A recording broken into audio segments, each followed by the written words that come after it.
বাবারা আমার,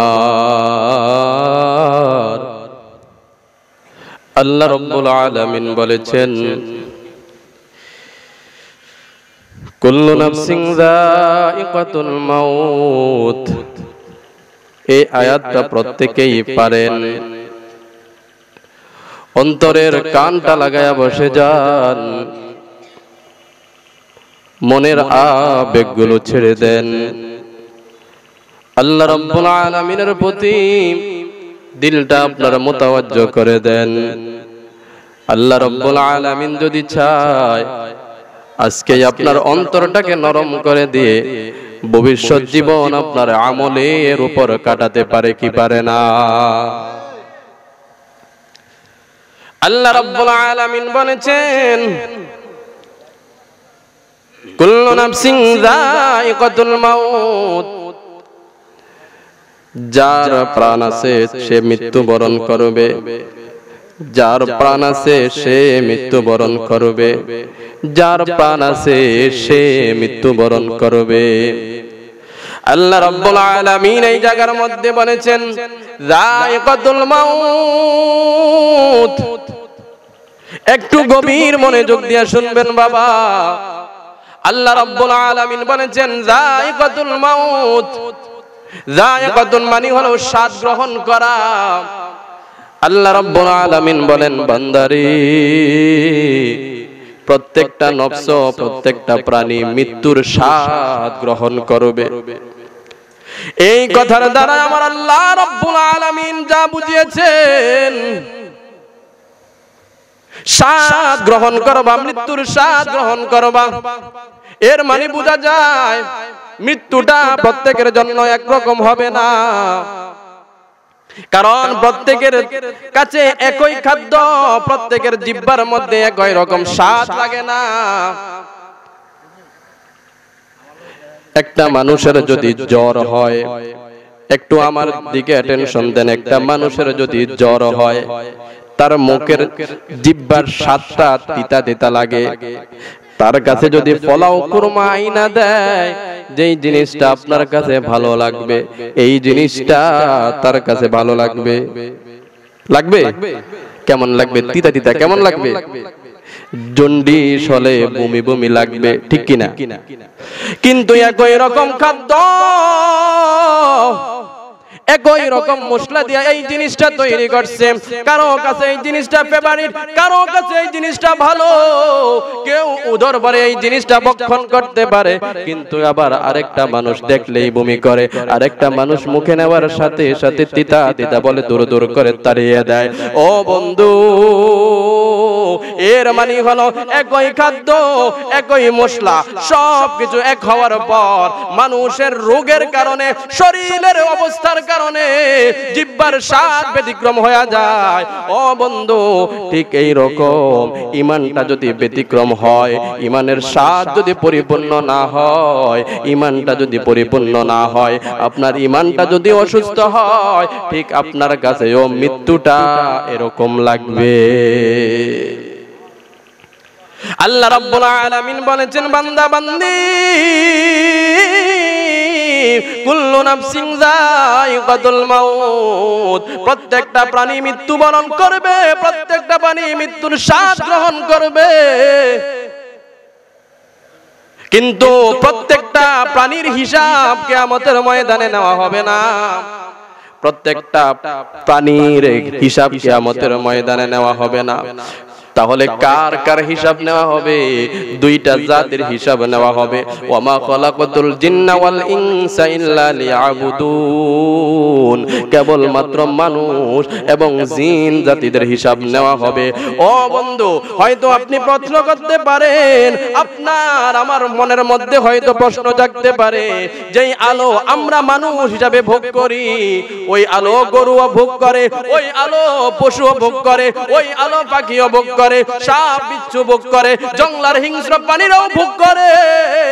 তাহলে আমরা কেন খালি হিসাব দিব?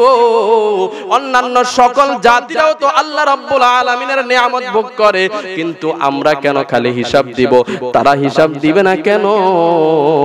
এর একটাই জবাব, কারণটা জানেননি। কারণ আল্লাহ রাব্বুল আলামিন 18,000 মাখলুকাতের মধ্যে গো অন্য কারে এই একটা জিনিস দেয় না, যেই জিনিসটা মানুষের দিয়েছে ওই জিনিসটার নাম হলো বিবেক। জোরে জোরে বলেন না আল্লাহু আকবার। কি নাম? জোরে বলেন কি নাম? বিভিন্ন জায়গার মধ্যে লেখা থাকে সর্বোচ্চ আদালত হলো মানুষের বিবেক। কারো মধ্যে বিবেক নাই, একমাত্র মানুষের মধ্যে বিবেক আছে।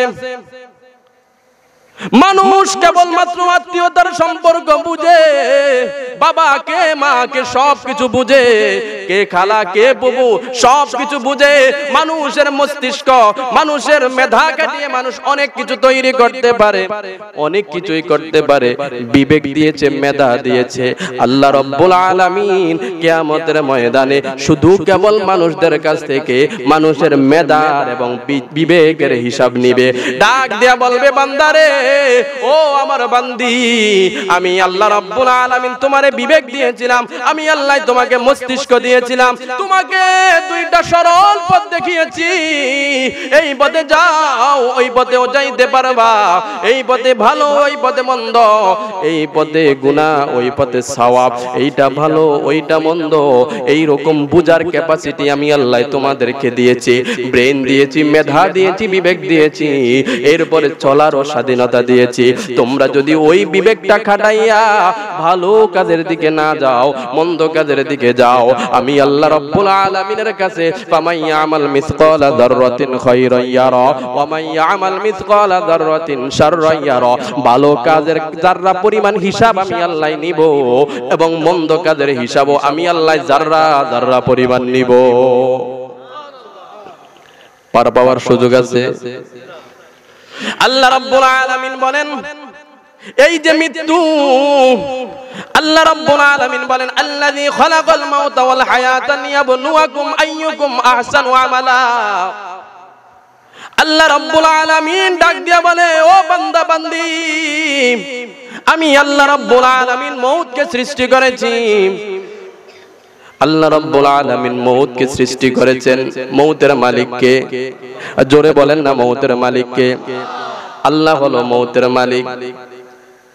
কিন্তু ফেরাউন নামের একজন জালেম বাদশা ছিল, নাম শুনছেন তো? এই ফেরাউন বলতো, আনা রাব্বুকুমুল আলা, আমি হইলাম সমস্ত জগতের খোদা। নাউজুবিল্লাহ। মুসা আলাইহিস সালাতু ওয়াস সালাম নয়তোবা নমরুদ এই কথাটুকু বলেছেন। জিজ্ঞাসা করলো, হে মুসা, নয়তোবা ইব্রাহিম আলাইহিস সালাতু ওয়াস সালামকে প্রশ্ন করলেন, তুমি আমাকে কেন খোদা মানবা না? ইব্রাহিম আলাইহিস সালাম অনেকগুলো কথা বলার পর একটা কথা বললেন, আমার আল্লাহ রাব্বুল আলামিন মৃতকে জীবিত করতে পারে এবং জীবিতকে মৃত বানাইতে পারে। ইখরিজুল হাইয়া মিনাল মাইয়িত ওয়া ইখরিজুল মাইয়িতা মিনাল হাই ওয়া ইউহিল আরদা বা'দা মাউতিহা। তুমি তো এটা পারবা না, আমি কেমনে তোমার খোদা মানবো? ওই কাফের ডাক দিয়া বলল, ওই কয়েদখানা থেকে একজন কয়েদিকে নিয়ে আসো। কয়েদখানা থেকে একজন কয়েদি নিয়ে আসার পর এইবার বলল, দেখ আমি তাকে কেমনে মরণ দেই। ওই জায়গার মধ্যে ওই কয়েদির শিরচ্ছেদ করে ফেললো। এরপরে ডাক দিয়া বলল, দেখ তোর আল্লাহ যেমনি ভাবে মরণ দিতে পারে, আমিও তো তেমনি ভাবে মরণ দিতে পারি। তাহলে হিসাব হয়ে গেল, আমি হলাম মরণের মালিক। ইব্রাহিম আলাইহিস সালাতু ওয়াস সালাম ডাক দিয়া বললেন, না না, মরণের মালিক কে? আরো জোরে বলেন না, মরণের মালিক কে? যেদিন আমার মহাগুমে বুঝিবে তুই চোখ,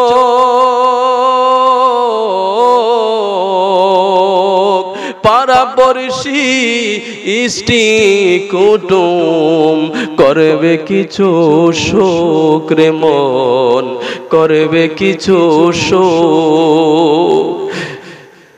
যেদিন আমার মহাগুমে বুঝিবে দুই চোখ, পাড়াপড়শি ইষ্টি কুটুম করবে কিছু সুখ রে মন, করবে কিছু সুখ।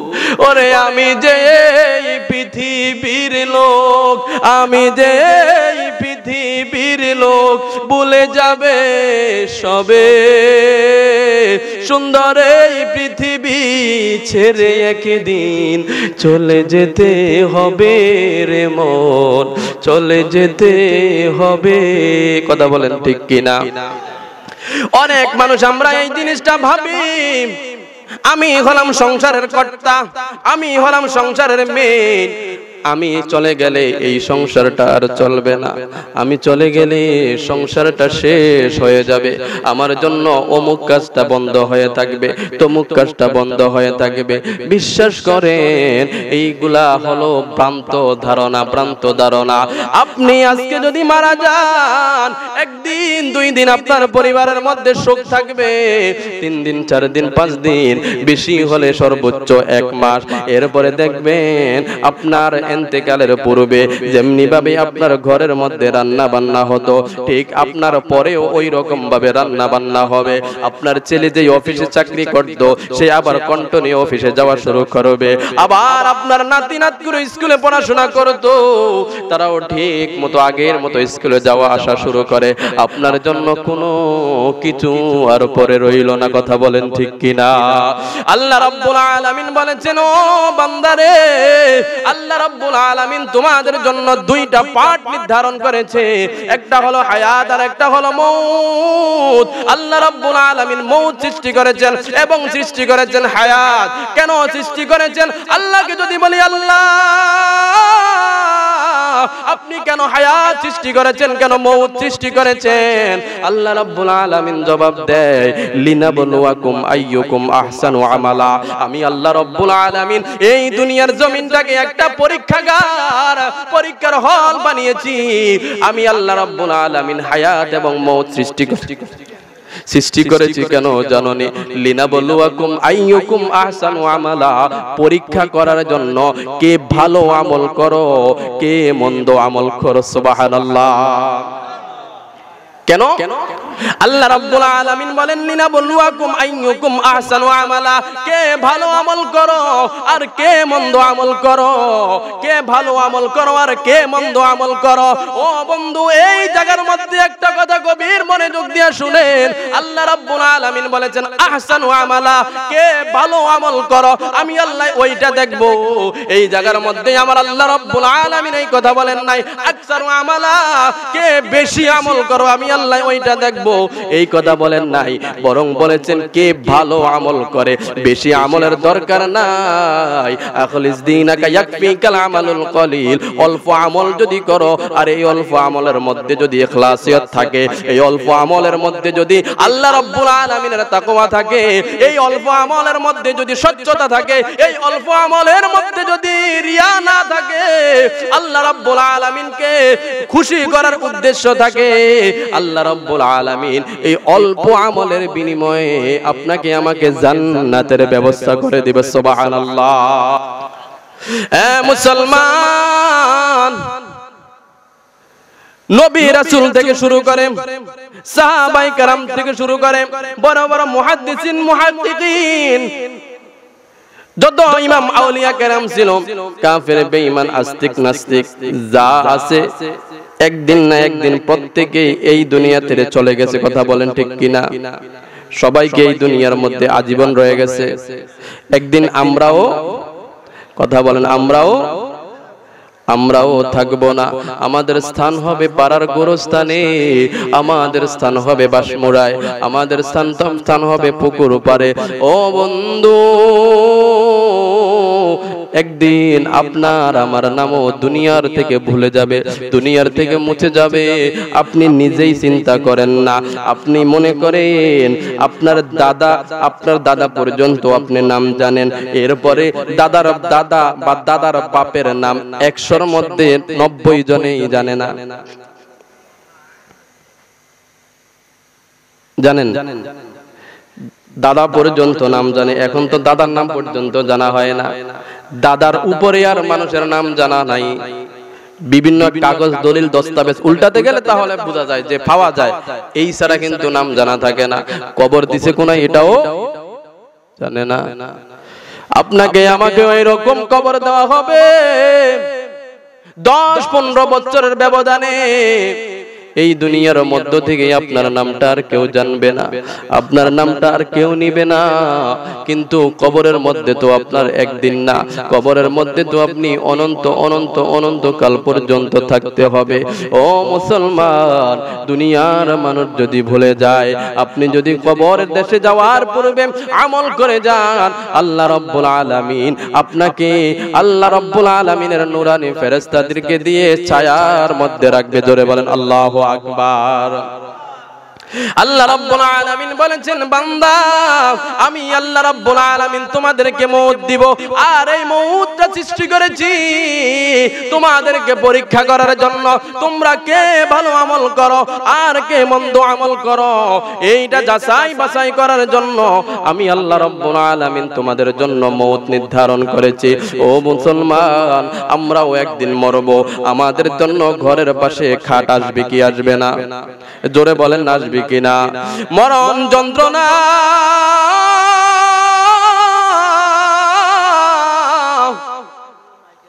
পৃথিবীর মধ্যে যত কষ্ট আছে, সবচেয়ে কঠিন যন্ত্রণা হলো মরণ যন্ত্রণা। একজন মুহাদ্দিসিন নিজের মতামত উল্লেখ করেন, বলেন আমার মনে হয় আল্লাহ রাব্বুল আলামিন মৃত ব্যক্তিকে জীবিত করেন না। মনে হয় এর একটা কারণ হলো এই কারণটা হলো এই মানুষটা যে মারা গেল, কেমনে মারা গেল, কতটুকু কষ্ট হয়েছে, এই কথাটুকু যদি দুনিয়ার মানুষদেরকে বলে, দুনিয়ার মানুষ মৃত্যু থেকে পলায়ন করা শুরু করবে। মানে এমনি তো আমরা বাঁচতে পারবো না, এমনি তো আমরা একটা জীবন যাপন তবুও করি। আল্লাহ রাব্বুল আলামিন বান্দাদের মৃত্যুটাকে, মানুষের মৃত্যুটাকে এতটুকু ভয়ঙ্কর, এতটুকু কষ্টসাধ্য। ওরে মুসলমান, যেই আজরাইলের নাম আমরা শুনি, আজরাইলের দ্বারা আমাদের রূহ কবজ হবে, আমাদের রূহ কবজ হবে। আমাদের পূর্বপুরুষ, পূর্ব মহিলা যারা রয়েছেন তাদের কবজ হয়েছে। ওই আজরাইলটা কেমন জানেন নে? আল্লাহর নবী সাল্লাল্লাহু আলাইহি ওয়াসাল্লাম হাদিসের মধ্যে বলে, আজরাইল হলো এমন ফেরেশতা, এমন একটা জাতি, এমন একটা অবয়ব। ওই আজরাইলের ভয়ঙ্কর রূপ জমিনের মধ্যে যদি পাও দেয়, তার মাথাটা হলো 7 আসমান ভেদ করে উপরে। সারা দুনিয়ার সমস্ত পানিগুলো যদি আজরাইলের মাথার মধ্যে দেওয়া হয়, আজরাইলের সারা শরীর ভিজে জমিনের মধ্যে পড়বে না। সারাটা দুনিয়ার সমস্ত পানিগুলো তার শরীরটা ভিজতে ভিজতেই লাগবে। আজরাইলের চেহারা বড় ভয়ঙ্কর। যে মৃত্যুর সম্মুখীন হয়েছে কেবলমাত্র সেই বুঝে মৃত্যুর যন্ত্রণাটা কত কঠিন, মৃত্যুর যন্ত্রণাটা কত কঠিন। আল্লাহ রাব্বুল আলামিনের পয়গম্বর হযরত ঈসা রূহুল্লাহ, ঈসা আলাইহিস সালাতু ওয়াস সালাম আল্লাহ রাব্বুল আলামিনের একজন জলিল কদর পয়গম্বর। ঈসা আলাইহিস সালাতু ওয়াস সালামকে আল্লাহ মুজিজা দিয়েছেন, মৃত মানুষকে জীবিত করতে পারতেন আল্লাহ রাব্বুল আলামিনের হুকুমে। আল্লাহ মৃত মানুষকে জীবিত করতে পারবে কিনা? আপনাদের বিশ্বাস হয় না? জোরে বলেন না, পারবে কি পারবে না? এটাই তো আমাদের ঈমান। আমরা মুসলমান শক্ত ঈমানে বিশ্বাসী। ঈমানের মূল শাখা হলো 7টা। আমরা তো পড়েছি আমানতু বিল্লাহি ওয়া মালাইকাতিহি ওয়া কুতুবিহি ওয়া রুসুলিহি ওয়াল ইয়াউমিল আখিরি ওয়াল কদরি ওয়াল খাইরিহি ওয়া শাররিহি মিনাল্লাহি তাআলা ওয়াল বা'সি বা'দাল মাউত। জোরে বলেন না আল্লাহু আকবার। মানুষ মৃত্যুবরণ করবে, এরপরে মৃত্যুবরণ করার পর পুনরুত্থান দিবসে আবার মানুষগুলোকে আমার আল্লাহ রাব্বুল আলামিন রূহ দিয়ে জীবিত করবে। কোন মানুষ যদি এর মধ্যে বিন্দু পরিমাণ ঈমান না রাখে, যদি চিন্তা করে আল্লাহ কি আবার মানুষকে জীবিত করতে পারবে, এই রকম অন্তরের মধ্যে যদি সরিষার দানা পরিমাণও ভুল ধারণা থাকে, তাহলে ওই লোকটা মুসলমান না। ওই লোকটা কি না আল্লাহ রাব্বুল আলামিনের পয়গম্বর খলিলুল্লাহ ইব্রাহিম আলাইহিস সালাতু ওয়াস সালাম ডাক দিয়া বললেন, ও আল্লাহ, আমি জানি তুমি সব পারো, মৃতকে জীবিত করতে পারো, আবার জীবিতকে মৃত বানাতে পারো, সব পারো। আমি জানি তুমি সব কিছু পারো। ইন্নাল্লাহা আলা কুল্লি শাইইন কাদির। তারপরে আমার মনের একটা স্বাদ, বলে কি স্বাদ? আমি জানতে চাই, আমি দেখতে চাই রে আল্লাহ, তুমি কেমনে মৃত জিনিসকে আবার জীবিত করবা। কে বলে? ইব্রাহিম আলাইহিস সালাম। কে বলে? খলিল, আল্লাহ রাব্বুল আলামিনের হাবিবুল্লাহর পরে যার স্থান, তিনি হলেন খলিলুল্লাহ হযরত ইব্রাহিম আলাইহিস সালাম। তিনি বললেন যে আল্লাহ, আমি তো জানি আমি একজন পয়গম্বর, তুমি সকল কিছুকে মৃত্যু করতে পারো, আবার জীবিতও করতে পারো। কোন বলার সাথে সাথে হয়ে যায়, ফায়াকুন আর বলতে হয় না, তোমার এমন ক্ষমতা। তবে আর পরও আমি একটু চাই, কেমনে জীবিত করো আমি একটু সচক্ষে দেখতে চাই। আল্লাহ রাব্বুল আলামিন বলে, পয়গম্বর আপনি একটা কাজ করেন, একটা 4টা পাখি নেন। আমি একটা অনুমান করে ধরে নিলাম, একটা মনে করেন শালিক, একটা মনে করেন কবুতর, একটা হুদহুদ, একটা ময়ূর, মনে করেন এইরকম 4টা পাখি। আল্লাহ রাব্বুল আলামিন কোরআন শরীফের 3 নম্বর পারার মধ্যে বলেন, কাইফা আরিনি কাইফা তুহিল মাউত। قال أولم تؤمن قال بلى ولكن ليطمئن قلبي قال فخذ 4 من الطير فصرهن ثم اجعل على كل جبل منهن جزءا ثم ادعهن يأتينك سعيا واعلم أن الله عزيز حكيم। আল্লাহ রাব্বুল আলামিন ডাক দিয়া বলে, ও পয়গম্বর ইব্রাহিম, আপনি একটা কাজ করেন, 4টা পাখি নেন। এই 4টা পাখি জমাই করার পর 4টা পাখির মাথাটা আপনার হাতের মধ্যে রাখবেন। আপনার হাতের মধ্যে রাখার পর আর 4টা পাখির পুরাটা বডিকে আপনি কেটে কেটে টুকরো টুকরো করেন। এরপর 4টা পাখির দেহকার এই যে কেটে কেটে টুকরো করলেন, পুরাটা একসাথে মিশ্রিত করেন। এরপরে একসাথে মিশ্রিত করার পর এইবার এইটাকে জুসআন সুম্মা দু'না ইয়াতিনাকা সাইয়া, এর অংশগুলো আপনি পাহাড়ের মধ্যে ছড়িয়ে দেন। পাহাড়ের মধ্যে ছড়িয়ে দেওয়ার পর এইবার আল্লাহ রাব্বুল আলামিন বলে, আপনি এইবার যেই পাখিগুলোর মাথা আপনার কাছে আছে, আপনি মনে করেন আপনার হাতের মধ্যে কবুতরের মাথাটা রাখলেন। এরপরে কবুতরের মাথাটা লাইগা আপনি ডাক দেন কবুতর। কবুতর বলে ডাক দেওয়ার সাথে সাথে ওই কবুতরের যে খণ্ডিত অংশ গোশতগুলা চতুর্দিক থেকে একসাথ হয়ে কবুতরের মাথার সাথে লাইগা কবুতরটা মরা কবুতর জিন্দা হয়ে যায়। জোরে জোরে বলবেন নাকি আল্লাহু আকবার। ওরে বুঝি না তোর লীলা, আসমানেতে বসায় আছো চাঁদ-সূরজের মেলা রে, রঙের খেলা খেলছো দয়াল রে দয়াল, তোমার খেলা চমৎকার, নাপাকে মানুষ বানায়া মিলাইছো বাজার রে, রঙের খেলা খেলছো দয়াল রে। আল্লাহ মৃতকে জীবিত করতে পারে, কথা বলেন ঠিক কিনা? এইবার এই জায়গার মধ্যে দেখেন, আমরা বিশ্বাস করি ওয়াল বাসি বাদাল মাউত, মৃত্যুবরণ করব, আল্লাহ রাব্বুল আলামিন আবার আমাদেরকে জীবিত করবে। ইবাদত বন্দেগী কেন করব? ইবাদত বন্দেগী কেন করব? কারণ আমরা এই কথাটুকু বিশ্বাস করি, আল্লাহ রাব্বুল আলামিন আমাদের মৃত্যুটাকেই শেষ না, আমাদের মৃত্যুর পর আল্লাহ আবার আমাদেরকে জীবিত করবে। এরপর দুনিয়ার মধ্যে যে আমরা চলছি, দুনিয়ার মধ্যে সাংসারিক জীবন, পারিবারিক জীবন, এই রাষ্ট্রীয় জীবন, এই জীবনগুলোর যাররা যাররা পরিমাণ হিসাব আল্লাহর কাছে দিতে হবে, কথা বলেন ঠিক কিনা? এই জায়গার মধ্যে আমাদের সঙ্গে অন্যান্য ধর্মের পার্থক্য, তাদের বিশ্বাস হলো তারা আর পুনরুত্থান দিবসে জীবিত হবে না। আমরা যেমন হিসাব দিব আল্লাহ রাব্বুল আলামিনের দরবারে, তারা এই রকম হিসাব দিবে না।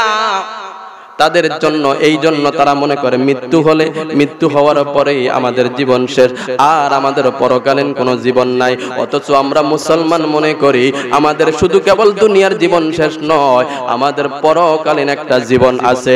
ও বন্ধুরে, এই যে হায়াতের জীবন, এই যে জন্ম থেকে যেই দিন থেকে আল্লাহ রাব্বুল আলামিন আমাদেরকে সৃষ্টি করেছেন কিয়ামত পূর্ব পর্যন্ত যেই দিন আমাদেরকে ধ্বংস করবেন, আমাদের আগে যারা গিয়েছে, আমাদের পরে যারা দুনিয়ার মধ্যে আসবে, আমাদের প্রত্যেকের হায়াত কিন্তু এক। কথা বুঝেন, আমাদের প্রত্যেকের হায়াত কিন্তু এক। যারা পৃথিবী সৃষ্টির হওয়ার পরপরই দুনিয়ার মধ্যে আসছেন, তারা তাড়াতাড়ি ইন্তেকাল করেছেন, কিয়ামতের পূর্ব পর্যন্ত কবরের মধ্যে থাকবে, তারা কবরের মধ্যে বেশি সময় আছে। আর আমরা যারা পৃথিবী অর্থাৎ কিয়ামতের পৃথিবীর সৃষ্টি এবং কিয়ামত ধ্বংস হওয়ার মাঝামাঝি অবস্থায় আছি, আমরা আলমে আর হাওয়ার মধ্যে কিছুদিন ছিলাম, এরপরে দুনিয়ার মধ্যে কিছুদিন আছি, এরপরে কবরের জগৎটাতে আমরা যাব। একটু গভীর মনোযোগ দিয়ে শুনেন, আমাদের প্রত্যেকের হায়াত কিন্তু সেম। যারা আগে ইন্তেকাল করেছে তাদের বরজকের মানে কবরের হায়াতটা লম্বা, আর যারা পরে ইন্তেকাল করবে তাদের রূহের জগতের হায়াতটা লম্বা। আর আমরা যারা মাঝামাঝি অবস্থায় আছি, আমাদের আলামে আর হাওয়ার হায়াত প্রায় মধ্যম অবস্থা এবং বরজকের অবস্থাটাও মধ্যম অবস্থা হবে। এই হিসাবে আমাদের প্রত্যেকটা মানুষের হায়াত সেম। আল্লাযী খালাকাল মাউতা ওয়াল হায়াতা লিয়াবলুয়াকুম আইয়ুকুম আহসানু আমালা। বলতেছিলাম এই আয়াতের ব্যাখ্যার মধ্যে এসেছে প্রত্যেকটা প্রাণীর হায়াত হলো সেম। ও মুসলমান, আল্লাহ রাব্বুল আলামিন বলেন মানুষের মৃত্যু হবে, মৃত্যুটা অত্যন্ত কষ্টদায়ক হবে, অত্যন্ত ভয়ানক হবে। ওয়াজাত সাকরাতুল মাউত বিল হক, প্রত্যেকের কাছে সাকরাতুল মাউত আসবে, মৃত্যুর যন্ত্রণা আসবে। মানুষগুলা মৃত্যুর কষ্ট যন্ত্রণা অনুভব করে যখন কবরের মধ্যে যাবে, কবরের মধ্যে যাওয়ার পর প্রত্যেকটা মানুষের এই রকম একটা অবস্থা আসবে। আহারে, হুজুর স্টেজে চলে আসছেন, লম্বা আলোচনা করার সুযোগ নাই। আল্লাহ রাব্বুল আলামিন প্রত্যেকটা মানুষের মৃত্যুটা করে 6টা স্টেশন ধরে, 6টা স্টেশন ধরে মৃত্যুটা করে। মৃত্যু মানুষের অবধারিত, প্রত্যেকটা মানুষ মৃত্যুবরণ করবে। কোন মানুষ যতই চায় মৃত্যু থেকে পলায়ন করতে, কোনদিন মৃত্যু থেকে পলায়ন করার সুযোগ, জোরে বলেন, মৃত্যু থেকে পলায়ন করার সুযোগ আমাদের মাথার মধ্যে, শুরুতে যেই কথাটুকু বলেছিলাম, মাথার মধ্যে যদি এই কথাটুকু থাকে, এই কথাটুকু যদি আমাদের মাথার মধ্যে থাকে, আমরা একদিন মৃত্যুবরণ করব, আমাদের দ্বারা পৃথিবীর কোনো পাপ কাজ সংগঠিত হতে পারে? কথা বলেন, হতে পারে? আরে আমরা যত কিছুই করি, যত কষ্টই করি, যত পরিশ্রম করি না কেন, একটা কথা মনে রাখবেন, পুরুষ মানুষ শতভাগ পরিশ্রম নিজের জন্য করে না। পুরুষ মানুষ শতভাগ পরিশ্রম নিজের জন্য করে না। পুরুষ মানুষ নিজে চলার জন্য সামান্য কিছু টাকা হলেই চলে। যারা ইনকাম করেন, যারা পরিবারের কর্তা, যারা পরিবারের অভিভাবক, তারা জানেন নিজের ইনকামের টাকা দিয়ে নিজে চাইলে কত আরাম আয়েশে চলতে পারি, অথচ নিজের পায়ের জুতা নাই, কিন্তু সন্তানের হাতে দামি মোবাইল, সন্তানের স্বপ্ন পূরণে বাবাই ব্যস্ত,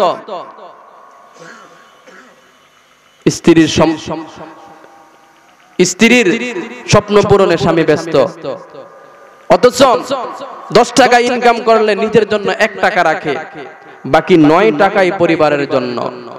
এই কথাটুকু আমি তাদের জন্যই বলতেছি, ডাইনে বামে দুই দিকে দুই হাত দিয়ে ইনকাম করেন, চিন্তা করলেন না হালাল ইনকাম না হারাম ইনকাম, পাইতেছেন আর করতেছেন, পাইতেছেন আর নিতেছেন, পকেটে ঢুকাচ্ছেন। যেই পরিবারের জন্য এই ইনকাম গুলো ব্যয় করতেছেন, যেই পরিবারের জন্য এই ইনকাম গুলো খরচ করতেছেন, ওই পরিবার কিন্তু আপনার এগুলোর বিন্দু পরিমাণ দায় নিবে। কথা বলেন, নিবে? আরে আল্লাহ তো এমনি এমনি বলে না, ইয়াউমা ইয়াফিরুল মারউ মিন আখি ওয়া উম্মিহি ওয়া আবি ওয়া সাহিবাতিহি ওয়া বানি। বাবা মা যত আপন, যত কিছুই বলুক না কেন, এদের সাথে সম্পর্ক দুনিয়ার মধ্যেই শেষ, এরপরে আর নাই। কবরের মধ্যে মানুষ যখন হায় হায় ইয়া নাফসি ইয়া নাফসির মধ্যে পড়ে যাবে, বাবা সন্তানকে চিনবে না, সন্তান পিতা মাতাকে চিনবে না, এইরকম একটা অবস্থা, এইরকম একটা অবস্থায় আল্লাহ করোনা ভাইরাস দিয়া দুনিয়ার মধ্যেই দেখাইছে। কথা বলেন ঠিক কিনা? আহারে, যেই বাবা কষ্ট করে নিজের ঘাম পানি করে, নিজের রক্ত পানি করে সন্তানের মুখে আহার তুলে দিয়েছে, ওই বাবা করোনা ভাইরাসে আক্রান্ত হয়ে ইন্তেকাল করেছে, সন্তান তার ধারে কাছেও যায় না, সন্তান তার ধারে কাছেও যায় না। এটা তো দুনিয়ার একটা সামান্য পরীক্ষা। এই মানুষটাই যখন কবরের মধ্যে বিপদে পড়বে তখন কি মনে করেন আপনার সন্তান আপনার কাজে আসবে? এখন আমাদের পিতামাতারা মনে করে সন্তান সফল কখন জানেন? তখন আমাদের পিতামাতারা মনে করে সন্তান তখনই সফল যদি বেশি টাকা ইনকাম করতে পারে। সন্তান যদি বেশি টাকা ইনকাম করতে পারে তাহলে সন্তান সফল। এবার এই টাকাটা কেমনে ইনকাম করবে ডাজন্ট ম্যাটার, এটা কোনো ব্যাপার না। সে কিভাবে ইনকাম করলো সেটার কোনো কথা না, ইনকাম বেশি করে সেই সফল সন্তান। তো সর্বশেষ বলতে চাই, মৃত্যু আমাদের হবে এবং পরকালীন জীবন আমাদের আছে। আমাদেরকে পরকালীন জীবনে উঠতে হবে। দুনিয়ার সমস্ত কিছুর হিসাব নিকাশ কবরের মধ্যে আমাদের দিতে হবে। আল্লাহ রাব্বুল আলামিন আমাদের কাছ থেকে যাররা যাররা পরিমাণ হিসাব নিতে হবে। আমাদের দুনিয়ার জীবনের আমলগুলো চাচ্চা যেন হয়, সত্য সত্য যেন হয়, আল্লাহ এবং তার হাবিবকে রাজি খুশি করার উদ্দেশ্যে যেন হয়। তাহলে আল্লাহ রাব্বুল আলামিন কবরের জীবনটাকে আমাদের জন্য রঙিন করে দিবে। আমরাও যেন দুনিয়ার মধ্যে থেকে কবরের জীবনটাকে সাজিয়ে তারপরে যেতে পারি, হালাল এবং হারাম মেনে যেন দুনিয়ার মধ্যে চলতে পারি। আল্লাহ যেন আমাদেরকে কবুল করে। জোরে বলেন আমিন, আরো জোরে বলেন আমিন।